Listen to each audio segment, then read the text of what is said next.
My name is Caculitan, fairly newer as a problem gambling counselor, but I have some lived experience. So, yeah. Well, good deal. We don't have a ton of time, so we'll click through the slides pretty quick. We're going to give you a real basic primer around problem gambling, some of the more recent, newer things that have come out, especially a lot of you are Oregon residents, probably know a little bit about Oregon Lottery and all its places. But I just want to start out really quick. Just kind of getting an idea. I know you guys are eating, you can interact or not. But kind of, Yeah, got a couple quick questions. Maybe you guys noticed, maybe you don't.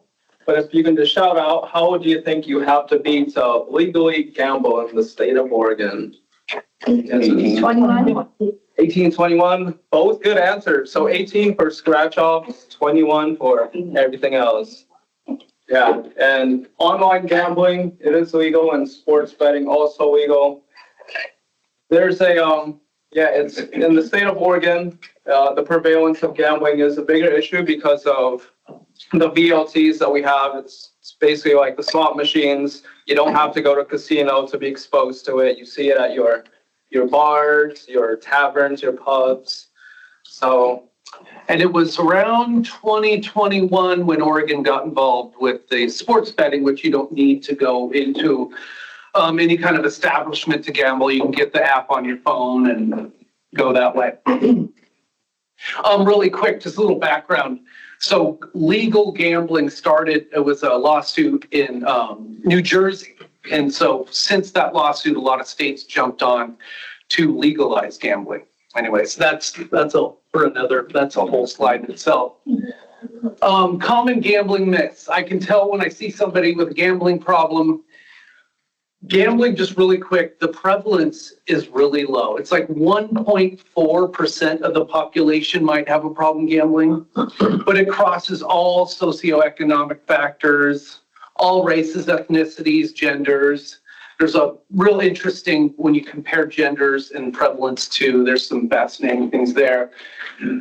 But a lot of the things, as problem gambling counselors, that we like to do is kind of educate clients about how gambling is and what it is. There's a lot of times gamblers think that they might have some control over the machine or some control of the odds. I'm wearing yellow shirt. It's Tuesday. This is my day. I'm going to go hit up that BLT at Wendy's. It's on. Let's see. I almost won. If you've ever been to a casino and you see like it's hit all black, 21 times. The next time it's going to be a red, I got that. That is all part of what we call in the gambling biz magical thinking. And so part of counseling is trying to debunk some of those things, which we'll show you a little video about that as well. Anything else you want to say on this one, Chris?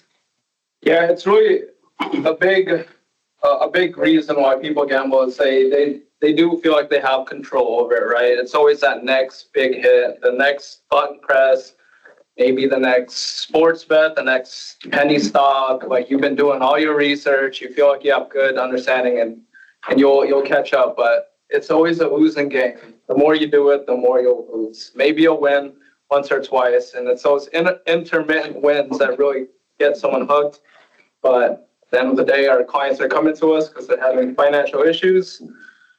And a lot of research and development goes into these games, not only the graphics, but the way they present and the way they get people into the game. A lot of the times you'll see now in slot machines where something might ramp up and you get to choose out of 20 boxes which one you're going to choose, giving you kind of that sense of, hey, I'm in control of the outcome of this. And they want to try to, games are more leaning towards that. Click to the next one. Next slide is on substance use and gambling, and you see some similarities, and a big part of it is like I talked about, the intermittent wins, and that really provides that dopamine. And it's not even if you're winning or losing, it's just having a result. So a lot of people, when they are gambling, they're getting that high, you can say. And with normal substance abuse, usually there could be odors, or you see people visually, withdrawn, or, you've gone out a lot. Somebody who's done a long time of gambling, you might not pick up on that at all. So it's kind of one of those invisible. And one thing that you'll notice with substance use, addiction, and gambling is a lot of the same things you'll see is withdrawals, building up that tolerance. And again, it's a small number, right? It's less than 2% affected. But for those who do really struggle with their gambling, they're lying to others, not sharing how much they're gambling, they're hiding, and there's a lot of shame that goes into it. So it's a big part of our role is to let them know why they're feeling that way toward that. And we're talking to people in the health world. You guys deal with insurance companies all the time. Insurance companies do not reimburse for problem gambling counseling. And so in Oregon, 1% of all revenue goes towards prevention, education, and treatment. And so Oregon, California, Washington has that as well, but there's a lot of states where you'd never be able to get this form of counseling. Anything else you want to say on that? No. Here's some real generalized forms of gambling. We have recreational gambling. Most people gamble for entertainment, and they'll go and they'll spend their amount or spend their amount of time at a casino or whatever venue, and they walk away and all's good. Professional gambling, this is where, people might have spreadsheets, save their money, get into Texas Hold'em tournaments, and that's a whole different world, which we call more like skills gambling, where they bring a lot of skills to it. I think the odds are a little different too. Action gambling, quite a bit, more, craps, that kind of thing, getting into that. But mostly, a lot of the times what we'll see is people, it's to get out of normal life. My mom passed away or something tragic happened, and I can just go to that slot machine or VLT and just hit the button and all of it goes away. And so a lot of the times we see people get into problem gambling behaviors sometimes when there is significant emotional distress going on. And so that kind of escape gambling can lead to problem gambling.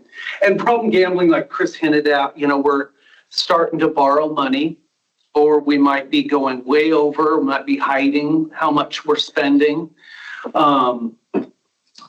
Let's see. Chasing your losses, thinking that the machine owes you, you've lost 500, but that grand prize is like 3,000. You keep playing, you're gonna get even, right? Eventually.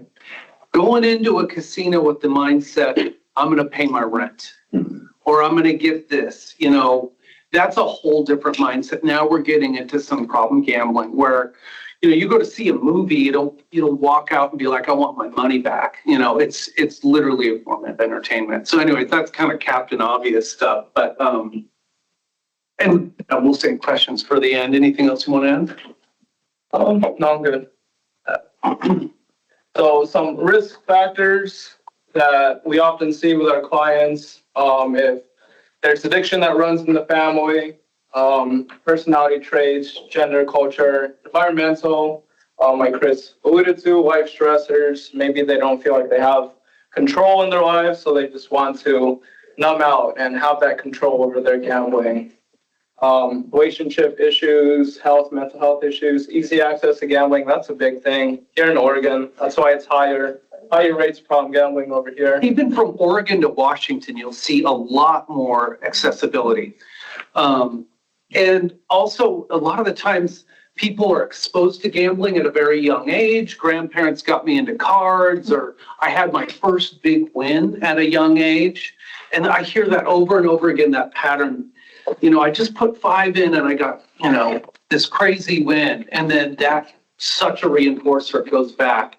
And something that Chris was hitting on, and I just want to mention it. If you were to put somebody in a PET scan that kind of shows the activity of the brain, If you were to show somebody gambling and whether they're winning or losing, the same parts of the brain light up, which kind of tell us, in other words, you're still getting that reinforcement even when you're losing. So that's a little bit of neuroscience that's kind of shown up.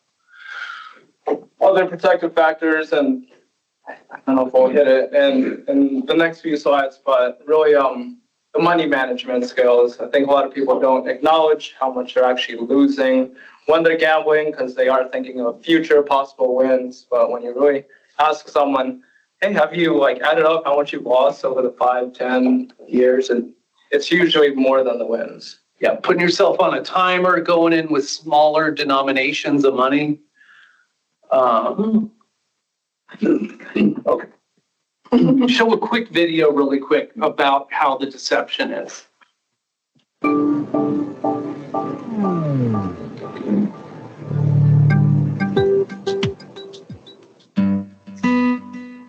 On modern slot machines, players can wager on more than one line, such as 3, 5, or 15 lines.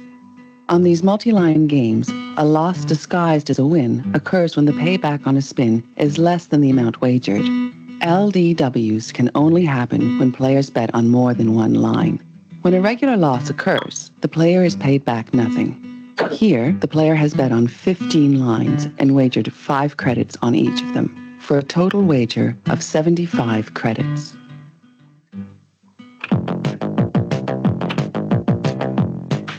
After spinning, the player is paid back nothing. This is a regular loss. The player has lost 75 credits. The machine goes into a state of quiet. When a win occurs, the player is paid back more than they wagered.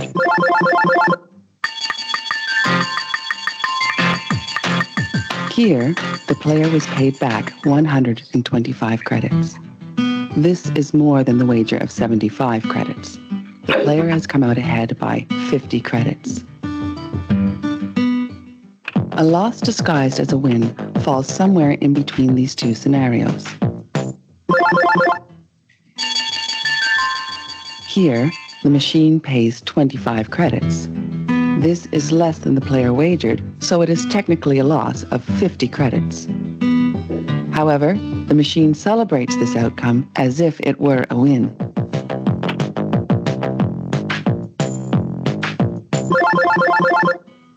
Here is another example.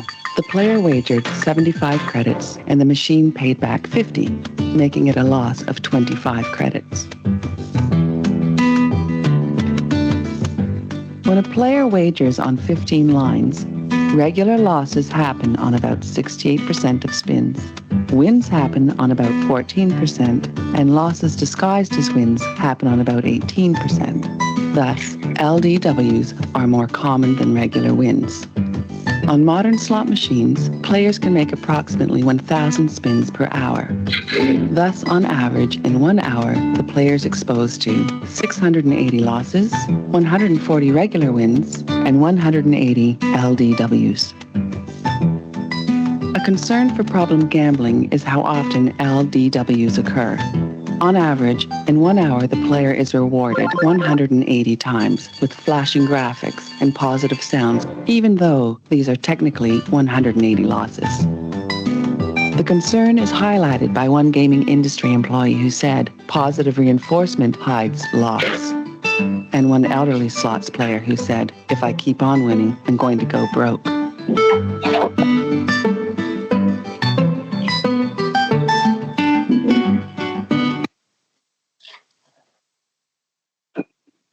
Did anyone feel their blood rushing a little bit with the sounds and just? If you've ever played on one of these machines, it's so fast paced. Like they said, I don't know what that number was in 1 hour, but you're always gonna get a result. So whether you win, lose, or just get even, you're feeling something. So it is constant like dopamine rush. So real quick stuff here. Hey, Liz. Always set a time. This is something we go over and over again, kind of a harm reduction approach with people who might have issues, but they still want to gamble. Set a limit, set something on your phone. Set money aside, have barriers, talk to people, loved ones about your usage, go with other people. Some people lose control. And borrowing money from gamble is that's a downward spiral there. Chasing losses, as we said.